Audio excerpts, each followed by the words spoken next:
আগামীকাল থেকে শুক্রবার সহ সপ্তাহের প্রতিদিনই চলবে মেট্রো রেল। তবে শুক্রবার চলাচল করা যাবে বেলা 3:30 থেকে রাত 9:40 পর্যন্ত। একই সাথে চালু হচ্ছে কাজীপাড়া স্টেশনও।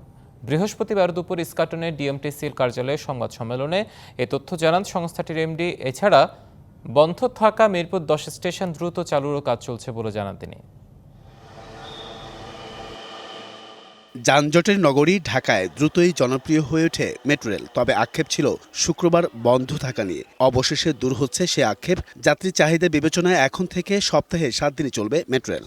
শিয়া বাটার ও ভিটামিন ই সমৃদ্ধ lily glam beauty soap. Lily, always beautiful.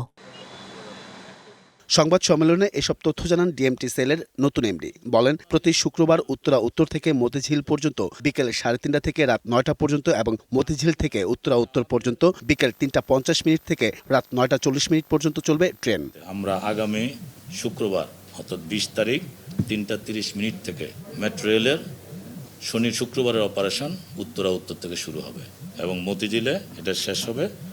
এখন শুরু হচ্ছে আমাদের 7 দিনের মেট্রো রেলের যাত্রা। কিছুদিন আগে 1 বছর সময় লাগবে বলে জানানো হলেও মাত্র 62 দিনেই চালু হচ্ছে কাজীপাড়া স্টেশন। তবে মিরপুর 10 নম্বর স্টেশন চালু হতে আরও সময় লাগবে। আগামীকাল থেকে কাজীপাড়া চালু হবে ইনশাল্লাহ। আমরা যে চালু করলাম এখানে আমাদের এখন 20,50,000 টাকা খরচ হচ্ছে এই মুহূর্তে চালুর জন্য।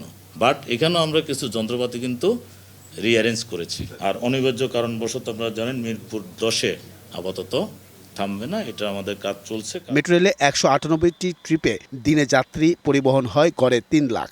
চলতি মাসে এ পর্যন্ত আয় হয়েছে 20,67,00,000 টাকা। Ariful Islam, DBC news, Dhaka.